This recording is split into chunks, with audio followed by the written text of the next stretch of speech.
I wonder what kind of belts they're using. I hope you guys are enjoying this episode of Felony Fights, and if you are, then you should probably check out our sponsor, BetterHelp. Aside from an unbiased ear to listen, therapy has helped me make sense of my emotions and manage them in a non-destructive environment. I don't remember Felony Fights having a sponsor, especially not BetterHelp. Learn more and save 10% off your first month at betterhelp.com/felonyfights. Speaking of YouTube sponsors, I have a YouTube page, right?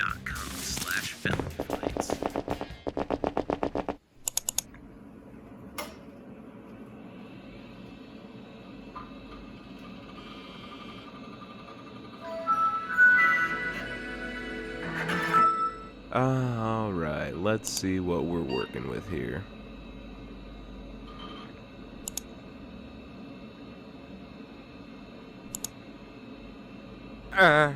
Okay, hold on. I'm pretty sure I started working on a King of the Hill video, so let me just see how that's coming along.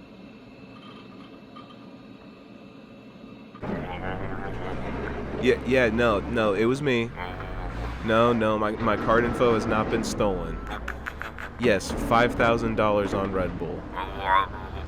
Look, I need to get this video out, and I live in a cave, okay? It takes me like 8 hours to go to the nearest 7-Eleven, and you expect me to do that every time I need some energy? This is why I buy in bulk. Also, Eli, I will have you know that since I'm buying directly from the supplier, this $5,000 is going to go a lot longer than if I was buying retail, okay? Are you listening to me? Are you following?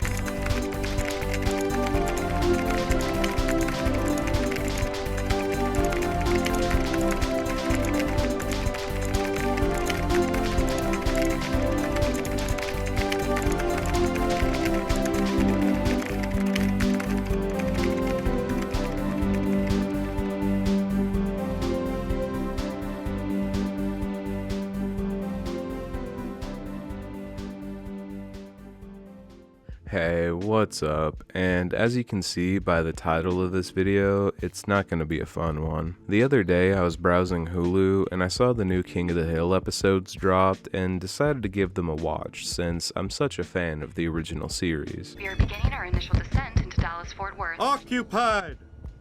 It's been occupied since we entered U.S. airspace. That is my husband. He cannot help it. He was born with a narrow urethra. It's not to say your omelet, dude. It's just the idea of your omelet. What we do here is go back. Don't worry, they're both all gender. At least you didn't have to get lectured about how you have internalized misogyny, like I did today. What other religious propaganda did they leave?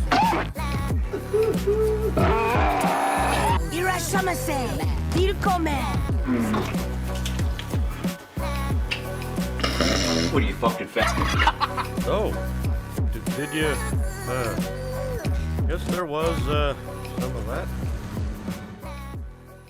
Now, to be fair, I had been drinking a lot of vodka that night, but I'm pretty sure it's this reboot that made me physically ill. I mean, I had to watch a lot of clips of people vomiting to make this video, and they didn't even hit as hard as this episode did. Boomhower, what's with the mask still? Oh man, let the kid live with dang old anxiety, man.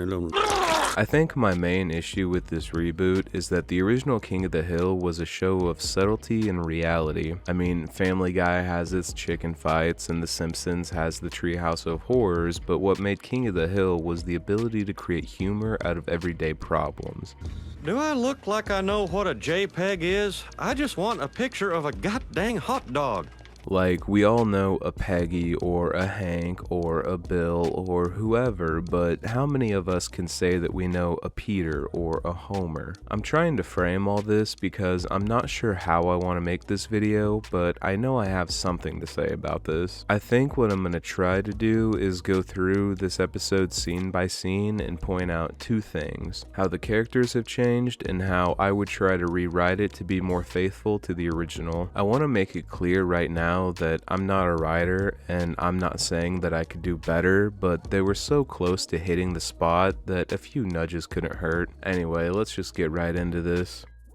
I'm Chef Dave, and I'm gonna make an omelet for you today.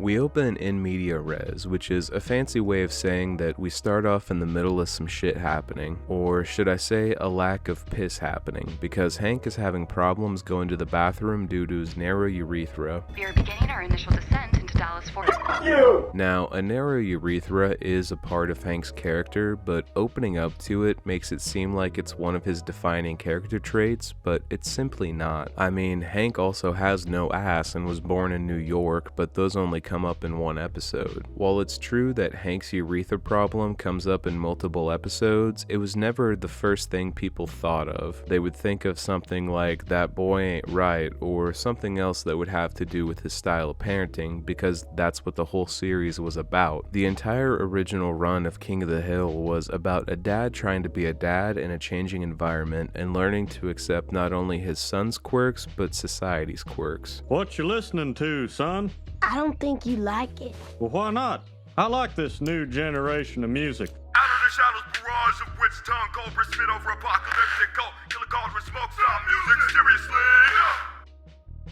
What that person on your tape has is a medical disorder. That's just my problems with Hank. Peggy is another story. The character of Peggy has always been one that you've loved to hate. The absolute ego mixed with poor Spanish and being the substitute teacher of the year 2 years in a row is why we hate her. But multiple times we see that Peggy really does care about her family, which is why her saying all this just pissed me off royally. He was born with a narrow urethra, and it's only shrunk with age. The doctors say he now has the urethra of a 7-month-old. Oh, no. Just like in that movie Benjamin Button. First off, it's a plot dump which feels lazy and unearned. He has been eating hummus and fulwa tamiz and falafel since we've been living in Garb al-Daran, Saudi Arabia. Secondly, Peggy wouldn't just start slamming her husband like that. I mean, the discussion of Hank's penile problems would eventually come out, but in the original series, Peggy would have done something like checking in on Hank before realizing the issue and then trying to fix it with some plan before said plan would fall apart, and then Peggy would start talking about Hank's cock. Like, the end result would be the same. Peggy would embarrass Hank during the plane ride, but the setup and execution would be different, and that's why I say that they were so close to getting it right. Also, I mean, obviously the animation isn't as good as in the original, but I knew that from the trailers, so I was prepared for that, and I won't hold it against the show.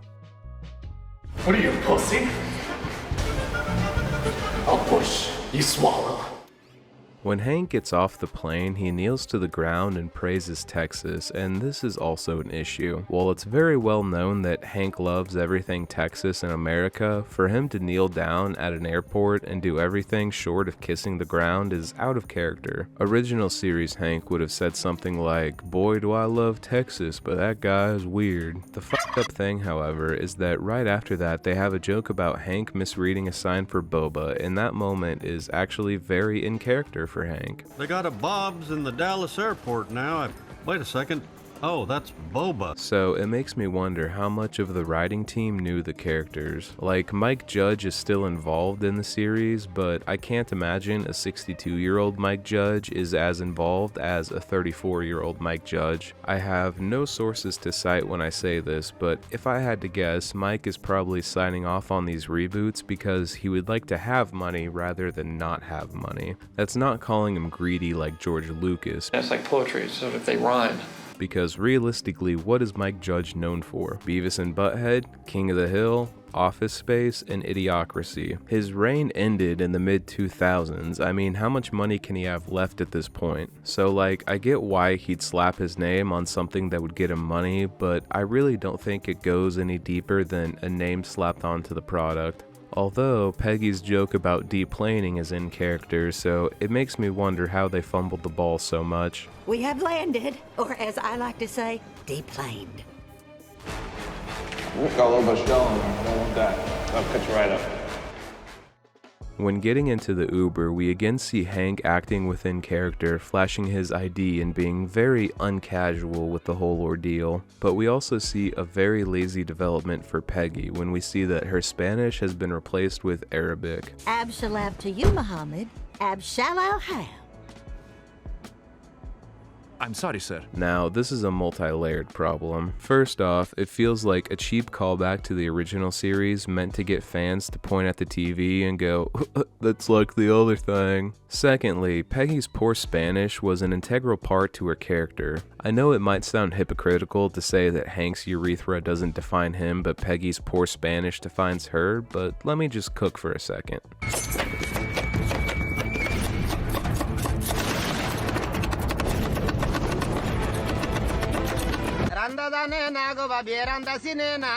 Peggy's Spanish is important to her character because she grew up in Montana, which is very far away from Mexico, then moved to Texas and became a substitute teacher. A substitute for what class? Spanish class. Also, if you remember earlier, I talked about how one of Peggy's traits was her ego, and that goes hand in hand with her poor Spanish. They even had a whole episode based around this where Peggy ends up kidnapping a Mexican child and then has to figure out a way to smuggle her back into Mexico before eventually getting caught and ending up in court. She then won her court case because of her poor grip on the Spanish language. Mrs. Hill, in your own words, your own Spanish words, please tell the judge what happened with little Lupe. Nigga, nigga, nigga, nigga, nigga, nigga, nigga. Why you eat so much chicken?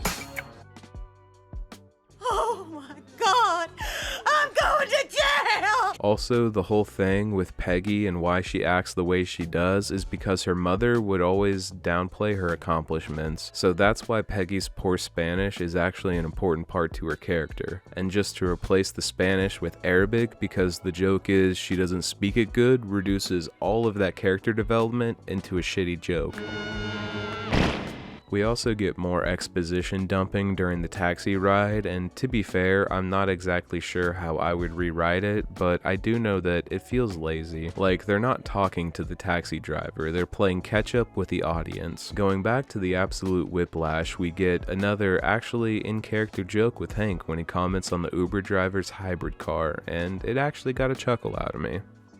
Muhammad, I think your car died. The engine just shut off. It's okay. It's a hybrid. Holy shit, I actually got a big chunk, yeah. I hate hair and everything. Remember how I said the original series was about a dad trying to be a dad in a changing world? Well, they try to do that with this scene, but I have a few issues with it. Mainly that it feels forced, like there were multiple episodes centered around the rodeo, whether it be when Bobby became a clown or when Dale found out his dad was gay. So for Hank to not realize that the cowboy with the lasso is the men's room and the slim thick shorty with the cute ass and the cape was the women's room felt out of character. Like, for fuck's sake, Family Guy has a better joke about this. Samurai or geishas? Which one am I? I'll just wait till somebody else goes in. Well, that wasn't helpful.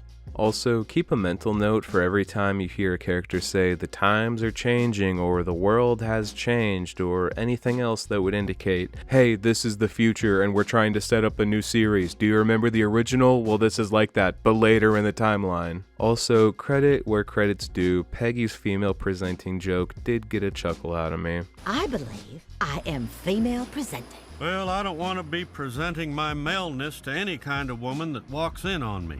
That's how you get canceled, Peggy. Our final ingredient is the eggs. Bobby having a weird food restaurant is, I guess, in character, but there's something that rubs me the wrong way with Japanese cuisine blended with German cuisine. Like, sauerkraut and crab rangoon don't mix, and it just feels like the writers being like, you know, he's weird and he liked food, so let's just have him cook some weird food. A traditional Japanese barbecue with a fusion of flavors and techniques from the German traditions of the Texas Hill Country. Also, I don't really get the cooking montage set to the Sleeping Dogs OST immediately followed by Bobby talking Spanish to his coworker. It makes Bobby feel like someone who found out they were 12% of something else and then immediately made their whole persona about that 12%. Or if you want another example, it's like they turned Bobby into some white bitch that swears to God she's 5% Cherokee, so that's why she can wear leather and feathers. Or it's like some white bitch that finds out she's 3% black, so she starts to just throw that word around. To every other ethnicity, I apologize for the constant appropriation that happens when thick mids take an ancestry test. You want to kiss right now? I think I know why Hank's character is the truest to the original, and that's because Mike Judge voices him, because we get another pretty in-character joke when Hank is dropped off by the Uber driver. If you ask me, fives should be rare in this world. We sure are. I do not want to be conceited, but I have been told my whole life I'm a 5. See, the thing is though, as soon as I give any praise to this reboot, it takes it right away. Solar panels? What other religious propaganda did they leave? Like, Hank isn't stupid. He knows what solar panels are. I mean, solar panels were around when the original series took place, so for him to call solar panels religious propaganda seems absurd. Hank was always skeptical about anything that was out of his norm when it came to culture, but he also wasn't a lobotomite, especially because Hank was skeptical about cultures that he didn't know anything about, but we're supposed to believe that Hank has been living in Saudi Arabia this whole time and hasn't observed any of their culture. I mean, to be the devil's advocate, they were in what was basically Nuketown, and Saudi Arabia has no culture beyond defecating on women and making overpriced chocolate, but still. I get that the joke here is supposed to be Hank being out of touch with other cultures, but it falls apart much in the same way as the bathroom joke falls apart. Like, Hank isn't missing his frontal lobe. He knows what a cowboy looks like, and he knows what solar panels are. Continuing on this train of thought, the mask joke with Boomhower felt lazy and out of character. Boomhower? What's with the mask still? Oh man, let the kid live with dang old anxiety, man. They don't come with little kids, man. I think gone done change, man. First off, Boomhower having a stepkid is pretty in character, so I will give them a point for that, but with Hank asking about the mask, it makes him sound like some Facebook boomer, and it feels like whoever wrote this joke only read a plot summary of the original series. Like, yes, Hank was conservative in the original series, but conservative and right-wing aren't the same thing. Also, why in the holy fuck is that kid playing Tetris? Like, please, point out someone under the age of 40 that regularly plays Tetris, let alone the mobile version. They like to point out all the time in this episode how the times are changing and the world has changed, but literally Bobby was playing Tetris on the original Game Boy in the original series. If the times have changed that much, have him at least playing Balloon's Tower Defense. I mean, I get that it might take 5 more minutes to animate, but like, holy f***, this is your premiere, why not go all out?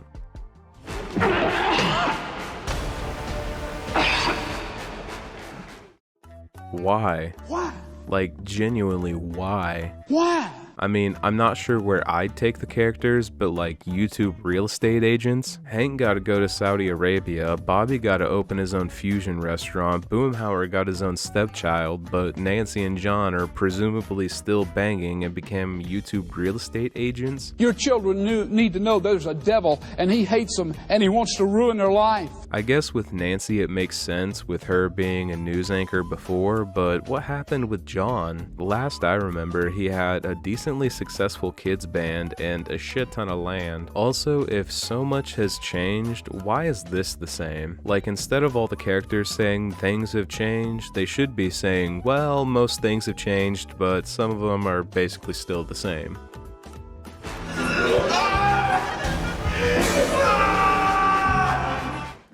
You remember how earlier I was talking about how sauerkraut and sushi don't mix? Well, we can see exactly what the fusion is in this fusion restaurant. And the grilled mackerel with a side of mustard pretzel. Right here.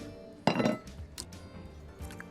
wouldn't even pass as kitty cat cat food. Grilled mackerel with a side of mustard pretzels. This is fucking stupid. I haven't watched a single episode of The Bear, and even I know this isn't fusion. Okay, time out. What is The Bear? What, is this restaurant the bear? Am I the bear? Come on, I thought the idea was restaurant ownership, more generally, is a bear. Oh, all right, that makes sense. This is trying to get an elephant to a mouse. You haven't fused anything. You're just serving two different things at the same time. If you want real Japanese fusion meals, go to a mid-tier Japanese restaurant in the Midwest and order a roll that you've never heard of before. Bonus points if the name of the roll is a copyright that the restaurant definitely does not own. Also, I completely hate this right here.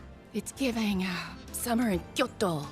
You make this? Ching chong, ching chong, ching chong, bitch. This is what gentrification looks like. Going back to the food for a second, Bobby said his food was inspired by his childhood, but in what way? It'd be hard to get it in, but if you want to talk about Bobby's childhood foods, it would be fruit pies, not mackerel and pretzels. Bobby, we just saw you spit dirt all over. Why would I put dirt in my own fruit pie? My own fruit pie. I will give points to the series for Bobby both not going to college and also running a restaurant at such a young age. You got your own restaurant and you're only like, what, 30? Lower. 28? You! Not going to college makes sense because clown college is harder to get into than you think, and with him saying that he knew what he wanted to do so he did it shows that some of Hank did rub off onto Bobby. They then immediately lose all cool points when they make a shitty joke based around buzzwords, but hey, you win some, you lose some. At least you didn't have to get lectured about how you have internalized misogyny like I did today. We see Bobby arriving to the party, and honestly, they don't spend enough time there for me to say anything. I mean, Bobby shows up, and then he sees the girl from the restaurant, and then cooks a couple of burgers, and then we're on to the next scene. The next scene being Bobby getting some booby.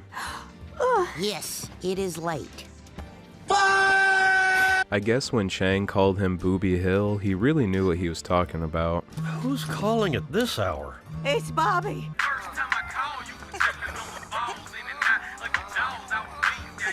Now, Bobby getting some head is fine on its own, but my issue is with how sudden it happens. Like, it took Bobby seasons to date Connie, but it only takes him seconds to smash the liberal arts graduate. It's also kinda like the Little Tay OF situation. Like, when we last saw this character, they were a kid, and then after hiding under a rock for a few years, we just see them again, and all we can think about is the 15-year-old we first met. I mean, I wasn't expecting Bobby to be the 40-year-old virgin, but still, it seems a little icky. Also, did we really need to see Peggy listening in on Bobby?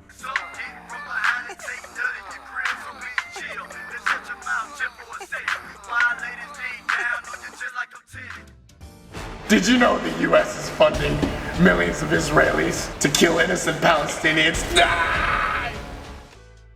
Man, I am really running out of good segment names. Anyway, we see Hank getting his truck out of storage and coming face to face with shitty urban street planning before cutting to him complaining to Peggy, which seems pretty much in character for Hank. I just had to drive 5 blocks, make a left turn, then go around 2 more blocks and come back just to not make an illegal U-turn into our alley. This is a bunch of bullshit! We also see that Bobby's hookup was just a hookup and nothing more. And Bobby, I could have told you that from the nose stud choker combo and the good vibes poster. I bet she also has some crystals somewhere and a sweet deck of tarot cards. We meet back up with Connie, and her and Bobby talk about social media. Sorry we fell out of touch. Kinda dropped off social media. I did for a minute too. It was really doing a number on my self-esteem. Social media? More like a social disease. That's funny. I advocate positive body image. #thick. There isn't really much for me to say about Connie. I mean, she has about 5 lines in the entire episode, and it's just casual small talk. Connie's super nuisance phone. So I hear you have your own restaurant. Do you go here? Nah. So what are you doing here? Oh, I'm visiting a friend.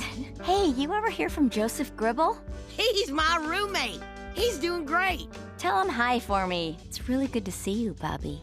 You too, Connie. I mean, her character design looks nice, I guess. No! I cooked that for you! Catching back up with Hank, we see Mr. Robertson, and we get to see what Bill has been up to. I finished Netflix, Hank. Yeah. Did you know that when you get to the end of Netflix, you get something called a wellness check? I mean, for all the shit that I've given this reboot, I will say that Bill is pretty spot on. Also, the joke about Fox and CNN is pretty mint. CNN what? Look, when you only get 2 channels in English, I mean, it was only during the commercials on Fox. Maybe there is a light at the end of the tunnel, especially when Dale is introduced by falling out of a trash can. I was wondering when you'd get around to me. Dale is also pretty accurate to the original series. He ran and won on the anti-mask campaign. And when Bill says anti, I mean anti. No mask for COVID, no mask for tear gas, no mask for catchers. Like, this anti-mask joke makes sense because Dale would actually be an anti-masker, and him getting elected mayor because people voted for him as a joke is also pretty in line with the original series. Hey, man, I voted for him just like a dang old joke, man, just like with that dang old high school, man. This scene is probably the most solid in this episode because we also get a pretty good barrier joke, and we learn that Dale was only mayor for 6 hours. It's like they want to be a barrier, but they aren't man enough to really go for it. I was only in office for 36 hours before I figured out the scam and denied the results of my own election. I was an election denier. Having a little bit of a stomach squabbles, huh? It's good. It's good. We see Hank and Peggy lying in bed, and they're talking about the changing times, and Peggy makes an analogy for the reboot with a crack in the ceiling. I stared at that old crack before bed for 15 years, Hank. I cannot believe I am back staring at it again. This is a fairly moving set of words, but the whole time I was thinking, really? Hank let that crack grow for that many years? We get a flashback to Hank and Peggy's time in Saudi Arabia. And I saved a rile by haggling. Good thing I picked up the language. And how much is a rile? I have no idea. I don't know if the writing team just finally put down the pipe, but we're starting to get back in the swing of good jokes based around the characters. There is one thing though, and that's that Hank has servants, and I'm not sure how to feel about it. Like in the original series, Hank would have probably said something like, "Why do I need to pay someone to get me a soda when the fridge is only 10 feet away?" But then again, they were broke in America and they're rich in Saudi Arabia, so maybe it was just a money issue and not a moral issue. Tell you what, Bobby, what say we tally-ho it over to the money room? Capital idea, Dad. Capital. The next day, Hank and Peggy are on the phone talking to someone trying to get Hank to come back to Saudi Arabia. We can give you a new wife. She can hear you, sir. Something else then. Name your price. A boat? A bulldozer? And while some of the offers he makes are funny, I don't know why Hank is such a valuable asset to them. It's never really explained in this episode at least. I'm hoping in a later episode they at least spend 2 seconds to tell us how Hank went from assistant manager to Buck Strickland to someone getting offered a house with a bowling alley and his choice of several new wives. A beautiful new sword. And by sword, I mean new wife. Ask if we can give the new wife to Bobby. Well, it is tempting.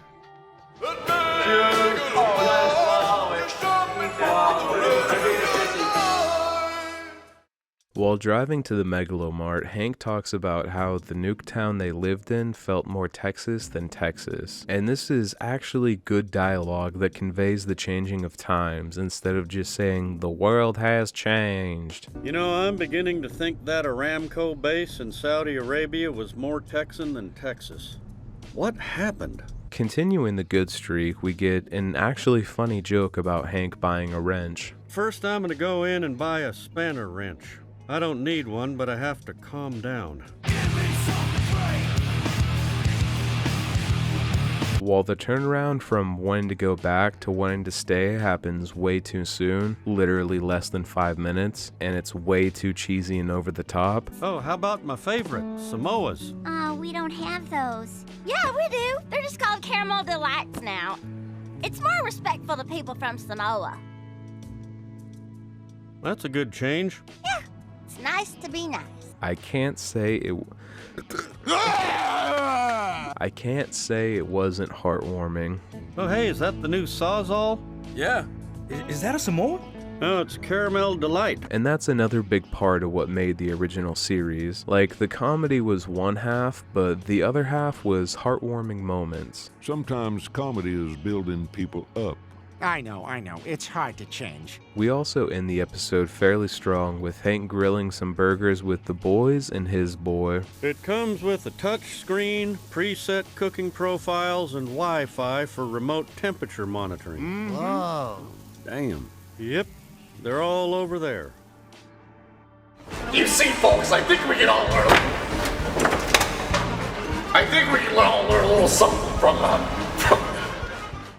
I know I just kind of breezed through that second half, but most of the characters were introduced in the first half, and I kind of ran out of steam by the end. Also, even though the beginning was a little bit rough, it did get better towards the end, so I might check out the next episode. If you'd want to see a video going over my thoughts on that, just let me know in the comments. I guess some other things I didn't really touch on, but it seems weird that Bobby would go into business with Chang since they were rivals in the original series. That's my purse. Don't be afraid to shout it. That's my purse! Try it again. That's my purse! I don't know you! But I'm guessing they'll go over this in a future episode. It also seems odd that we got a mention of Joseph being Bobby's roommate, but we never actually got to see him. I could go on about how I want to see what they do with Nancy and John, or if they explain what any of the other characters were up to during the hiatus, but that's kind of the point with the first episode. They're supposed to set up a bunch of potential threads the series could expand upon. Anyway, I know it's been a while since I've made a proper video, but you know, shit happens. I've been working on other content like music videos, and I'll give you a little clip show of some of them now. Bring the ones together that's on a higher vibration. No more waiting, no more Satan. These chains on my chest, I'm breaking.